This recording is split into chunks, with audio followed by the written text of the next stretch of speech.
Ahora vamos a revisar casi el último punto acerca de la comparación entre la ISO 45001 y lo que fue pues la OSHA 18001. ¿Cuáles son los principales cambios que se tuvo con ese estándar de la OSHA?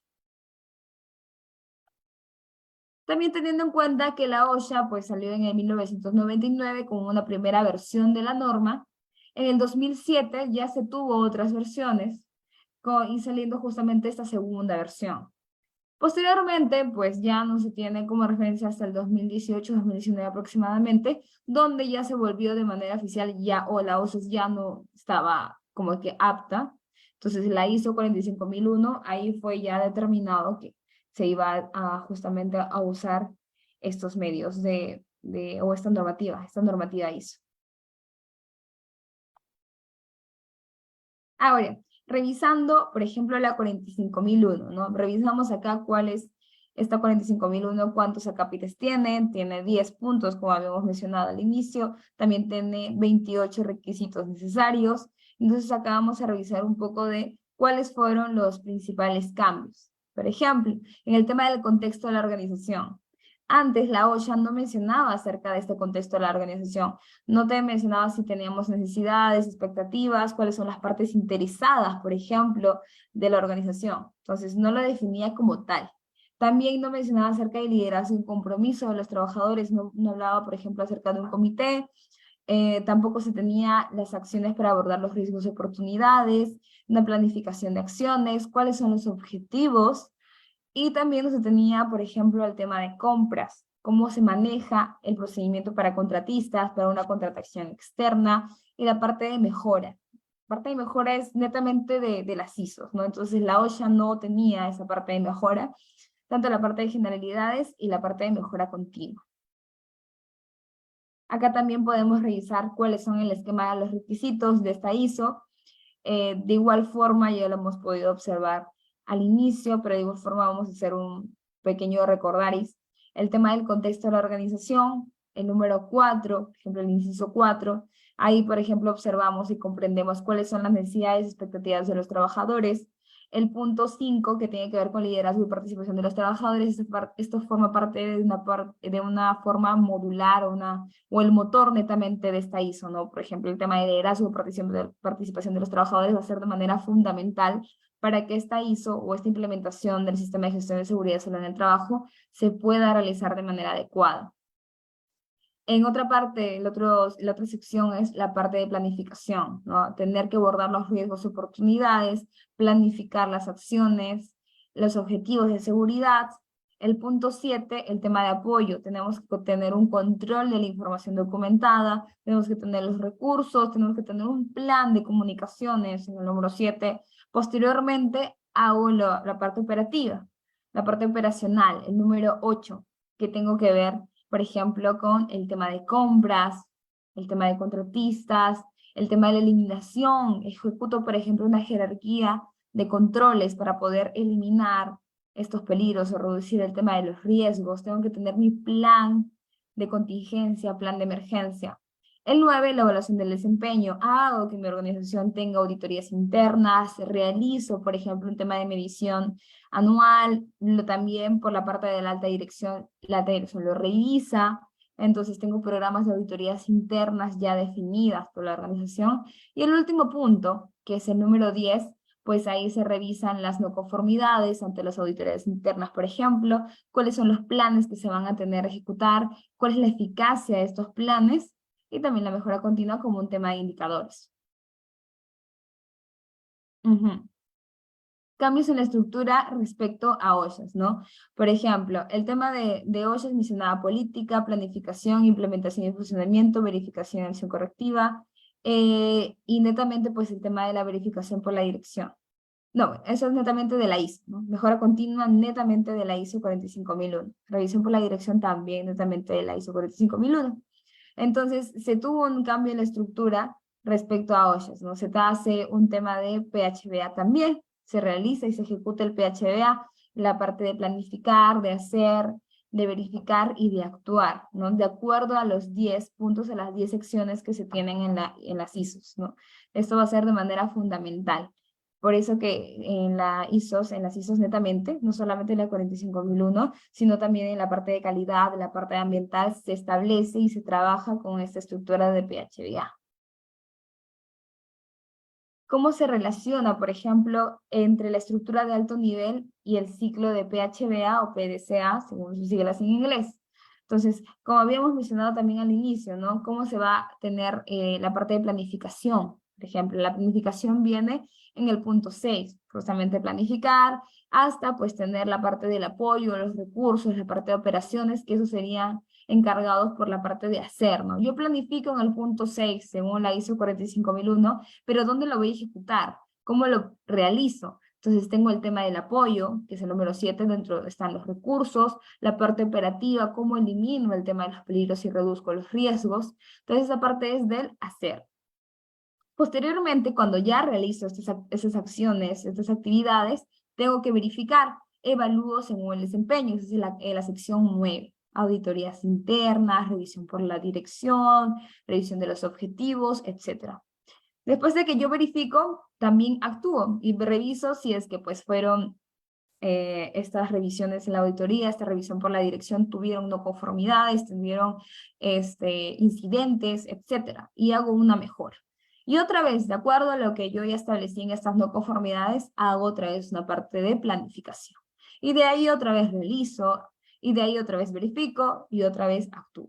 Entonces va a ir, por ejemplo, en este ciclo bastante importante, que es el PHBA, muy relacionado, por ejemplo, con la estructura del alto nivel. De acuerdo a ello, yo ya tengo mis resultados previstos del sistema de gestión de seguridad y salud en el trabajo. El cambio en la estructura de la norma, por ejemplo, ¿qué sabe diferenciar, no? La OSA, por ejemplo, o la OSHA, no se establecía una estructura de alto nivel. Esto viene netamente de las ISOs. Las ISOs cuentan con esta estructura de alto nivel, son 10 puntos, y el último punto es el tema de la mejora continua. También se establece un contexto de la organización, hace un énfasis en el tema del liderazgo, como hemos podido ver en los modelos. El liderazgo y participación de los trabajadores es una parte fundamental, es la parte medular también para que pueda trabajar todo mi sistema de gestión. Apareciendo como nuevo apartado en la norma, se incluye el apartado justamente el número 5. También asimismo se tiene en cuenta las oportunidades para el sistema de seguridad y salud en el trabajo. También se coloca el apartado de planificación. Dentro de ello también se tiene en cuenta la implementación y operación, en el cual, por ejemplo, se iban a dividir en 3. Liderazgo y participación de los trabajadores, el apoyo y la parte de operación. En las OSHAs se tenía como tal, de manera muy global, implementación y operación, pero justamente la ISO lo determina que es una parte importante poder tener cada actividad por estos 3 puntos, ¿no? La OSHA justamente de repente lo juntaba, y la ISO lo que hace es dividirlo y generarle mayor énfasis y mayor importancia a cada uno de estos. El apartado de verificación también se sustituye por una parte de evaluación del desempeño. Entonces, la parte 9 de la ISO, antes en la OSA, era como una parte de verificación como tal. Esto va a incluir el tema de la revisión por la dirección, la investigación de los incidentes, la no conformidad también, es por la parte de mejora, quitando acción preventiva. ¿Okay? En la OSHA mencionaban acerca de las acciones preventivas, pero en la ISO también mencionan acerca de incidentes, no conformidad y acción correctiva.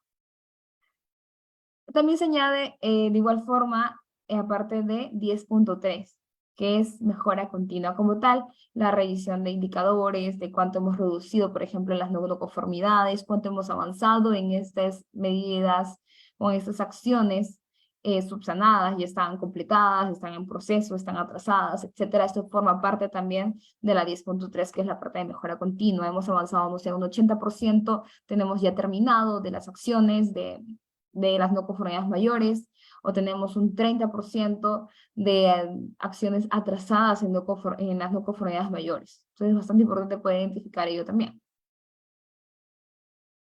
Ahora, revisemos un poco acerca de cómo era el esquema de estos requisitos de la OSHA, ¿no? Por ejemplo, el tema de los requisitos de la OSHA se veía el tema de verificar, ¿no? Tenía la política como tal, como un aporte fundamental también, y se tenía, por ejemplo, el tema de planificación. ¿no? El tema de la planificación, se tenía identificación de peligros, los requisitos legales, objetivos y programas. Posteriormente a ello se tenía que implementar, ¿no?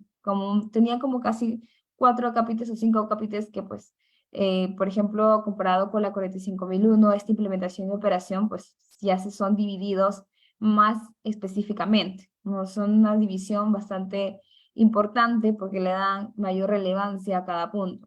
Entonces acá en la parte de implementación en la OSHA es de manera general, de ahí te colocan la gestión de emergencias, el control operacional, control de documentos, la participación en consulta, la comunicación, la competencia, siendo bastante grande. Después de que implementas, la OSHA también te mencionaba que tenías que verificar mediante auditorías internas, tus registros, tus no conformidades correctivas, tus preventivas, ahí veíamos el término de preventivas, la evaluación, cumplimiento legal y la medición y seguimiento. Posteriormente a eso pasaba como corregir o revisión. Entonces ahí vemos tanto la diferencia entre esos esquemas de la OSHA con el esquema de la 45001, ¿verdad? Donde pues podemos ver a la OSHA siendo, no teniendo algún punto de mejora continua y teniendo pues programas o acápites más grandes con actividades mucho más grandes y no siendo específicas. Comparado, por ejemplo, con la ISO, ¿no? Veamos acá la ISO que son 10 acápites, en la parte de mejora continua también se añade bastante relevancia, en el tema de apoyo, operación también se determina de mayor especificación. Conceptos nuevos o reforzados, hay un mayor énfasis en el pensamiento basado en el riesgo, en la 45001. Se tiene ya, por ejemplo, definiciones de riesgos y oportunidades. Es bastante importante definirlo, no solamente por la parte, por ejemplo, del trabajo o laboral, sino también se tiene con un tema de contexto de la organización. Aumento del compromiso a la alta dirección. En esta 45001 se tiene que revisar, por ejemplo, por la alta dirección, se tiene que tener el liderazgo y compromiso por parte de ellos. La importancia de un contexto en la estrategia empresarial. También se refuerza la evidencia del cumplimiento, se tiene que realizar cumplimientos, verificaciones, mediciones, evaluación del desempeño, por ejemplo, y la participación de los trabajadores en todos los niveles, ¿no? Eso siendo el punto 5, por ejemplo. ¿Qué más? El esquema de requisitos OSA, ¿no? Por ejemplo, la comprensión de la organización y de su contexto, con la obligación de determinar las cuestiones externas e internas de la organización, se hace la comprensión de las necesidades y expectativas de los trabajadores, la determinación del alcance del sistema, se incluye, por ejemplo, en OSAS el tema de los requisitos generales, ahora con un mayor detalle sobre su contenido. De igual forma, el sistema de gestión de seguridad y salud en el trabajo se incluye en el OSAS acerca de los requisitos legales. ¿Cuáles son los principales, justamente estos cambios con el estándar de OSAS? ¿No? Pues, hubo un proceso de migración netamente, todos que ya tenían implementados las OSAS en sus organizaciones tenían que migrar a esta parte de 45001, ¿no?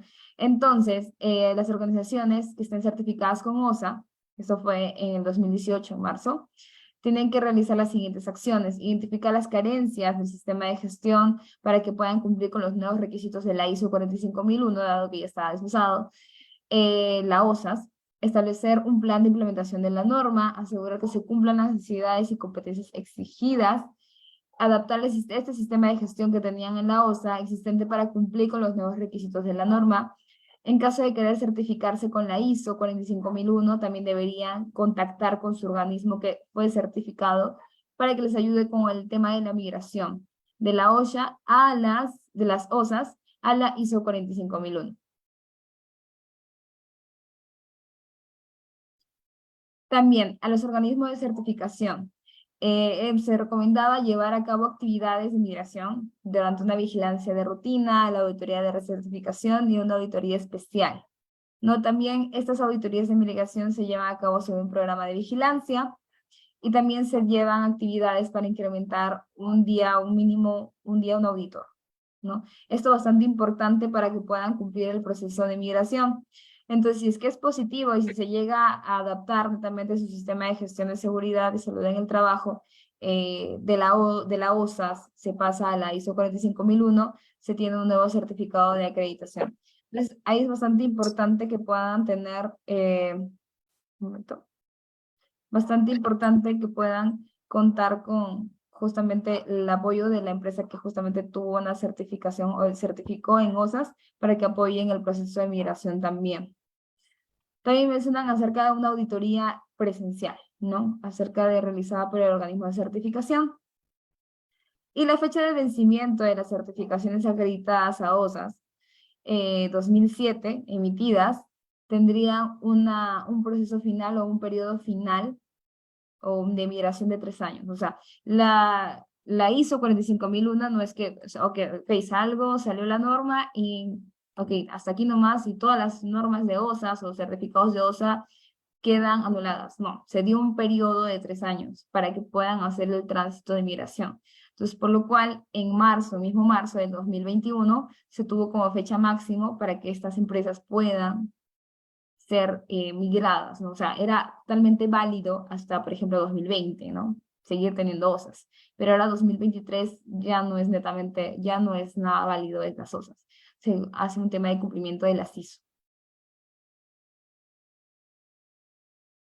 Ajá.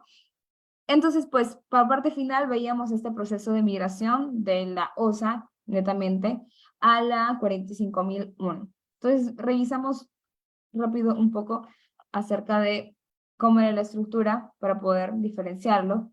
La OSA 18001 pues tenía netamente planificación, implementación, operación, verificación y corrección como parte de su estructura, no del sistema de gestión de seguridad sino en el trabajo. A diferencia de esta 45001, que es una estructura de alto nivel, porque cuenta con la misma estructura, tanto la parte de calidad y la parte de ambiental, ¿no? Es bastante importante que cuenten con estas estructuras similares, porque pues si quiero yo implementar, por ejemplo, ya tengo la 45001, me puede ayudar muchísimo también a poder determinar o poder realizar una implementación más didáctica acerca ambiental o acerca de calidad. Bastante importante tener en cuenta ello, porque son estructuras comunes. ¿Verdad? Entonces, por ejemplo, hacemos un recordaris con la ISO 45001, donde el punto 4, por ejemplo, es el contexto de la organización, el punto 5, liderazgo y participación de los trabajadores, el punto 6, planificación, el punto 7, el tema de apoyo, el punto 8, la parte operacional, el punto 9, evaluación del desempeño, y el punto 10, acerca de la mejora. Dentro de ello, la mejora continua. Entonces, acá tenemos netamente la parte medular de la ISO 45001, dado que las anteriores, tanto el punto 1, 2, 3, es acerca de definiciones, acerca de responsabilidades, acerca del objeto y aplicación. Entonces, ya revisamos acerca de la 45001, cómo se va a componer, cómo se hace un tema del periodo de implementación, cómo es de manera similar con la legislación peruana.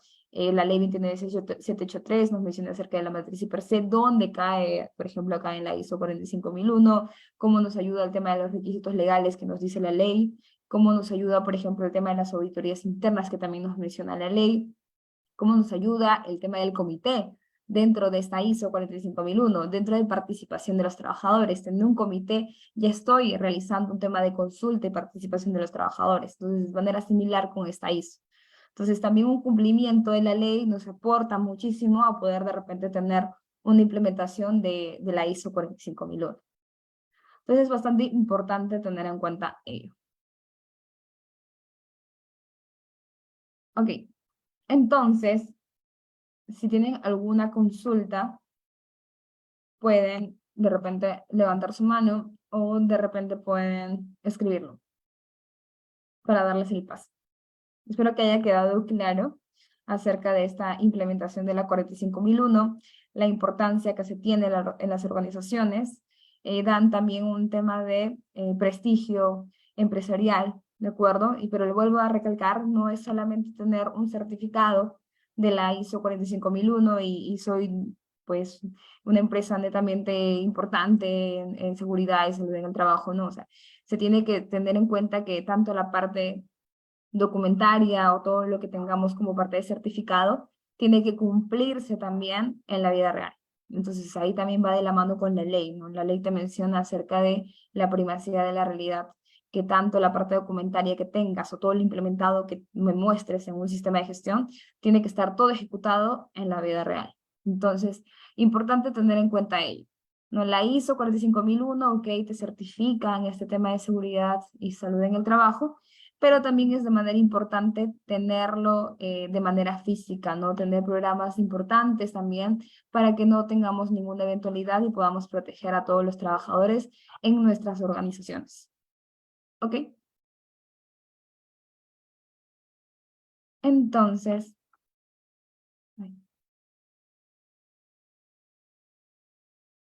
si no hay alguna consulta o algo por el estilo, estaríamos terminando la sesión. De igual forma, estas presentaciones se les brinda a sus correos o pueden comunicarse netamente con el Congreso Peruano de Minería para que tengan mayor información acerca de ello. Mi nombre es Helen Fonseca, lo voy a decir de manera final. Mi nombre es Helen Fonseca, soy supervisora de seguridad, de seguridad y salud ocupacional. También he estudiado Ingeniería de Seguridad y Salud en el Trabajo en la Universidad Nacional Mayor de San Marcos. De igual forma, les invito a participar en el Congreso Peruano de Minería, que se va a estar ejecutando el 17 y 18 de noviembre en la parte de Pasco, en el CIP de Pasco. Entonces, están totalmente invitados. Cualquier comunicación, cualquier información, la pueden hacer internamente en la página para que puedan inscribirse o puedan tener alguna importante documento, alguna investigación o lo que quieran tener en cuenta en este congreso, o de qué trata el temario, etcétera, lo que quieran justamente saber. Entonces sería todo de mi parte, que tengan una buena noche.